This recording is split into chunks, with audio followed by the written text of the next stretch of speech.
வணக்கம். RRB NTPC 2025 கேட்ட கேள்வி. கிரண் தனது வருமானத்தில் 45% செலவு செய்கிறார். அவர் ரூபாய் 66,000 சேமித்தால் அவரது வருமானம் என்னன்னு கேட்டிருக்காங்க. நமக்கு இது ரொம்ப எளிமையான கேள்வி. இப்ப நமக்கு வருமானம் அப்படின்னா செலவு பிளஸ் சேமிப்பு. நம்ம செலவையும் சேமிப்பையும் சேர்க்கும் போது நமக்கு வருமானம் கிடைக்கும். இப்ப நமக்கு வருமானம் பாத்தீங்கன்னா எப்பவுமே ஒரு முழு அமௌண்டா இருக்கும். அப்ப நமக்கு 100% இருக்குமா?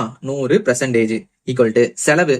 நமக்கு செலவு பாத்தீங்கன்னா கேள்வியில 45% செலவு செய்கிறாராம். அப்ப நமக்கு செலவு எவ்வளவு இருக்கு? 45%. அப்ப நமக்கு சேமிப்பு என்னவா இருக்கும்? மொத்தம் நமக்கு 100, அது 45 செலவுனா மிச்சம் உள்ளதான் சேமிப்பா இருக்கும்.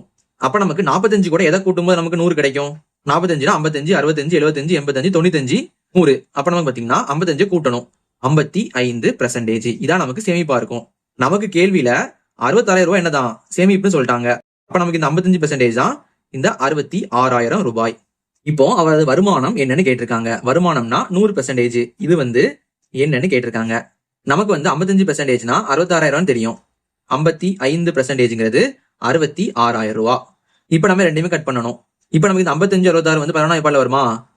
5 11 55, 6 11 66. அப்புறம் இங்க 3 0 இருக்கா? 3 0 போட்டுக்கலாம். இப்ப நமக்கு இந்த ரெண்டுமே 5 பால வருமா? 4 5 5. 60 பாத்தீங்கன்னா 12 5 60 வருமா? அப்ப நமக்கு இங்க 12 வருது. அப்ப 2 0 இருக்கு, 2 0 போட்டுக்கலாம். அப்ப நமக்கு 1% அப்படிங்கிறது 1200 ரூபா. நமக்கு தேவையானது 100%. ஏன்னா அதான் நமக்கு வருமானம். இதான் என்னன்னு கேட்டிருக்காங்க. 1ல இருந்து 100 மாத்த நம்ம 2 0 ஆட் பண்ணணும். அப்ப என்ன பண்ணலாம்? இது கூட 2 0 ஆட் பண்ணிக்கலாமா? 1200 போட்டுக்கலாம். அப்ப 2 0 ஆட் பண்ணிக்கலாம். அப்ப நமக்கு 1,20,000 ரூபாய் கிடைக்குது. இதான் நமக்கு அவரோட மொத்த வருமானம். இது நமக்கு ஆப்ஷன் 7 இருக்குது. இதே மாதிரி அவரோட செலவு எவ்வளவு பண்ணாருன்னு நீங்க கீழே கமெண்ட் பண்ணுங்க.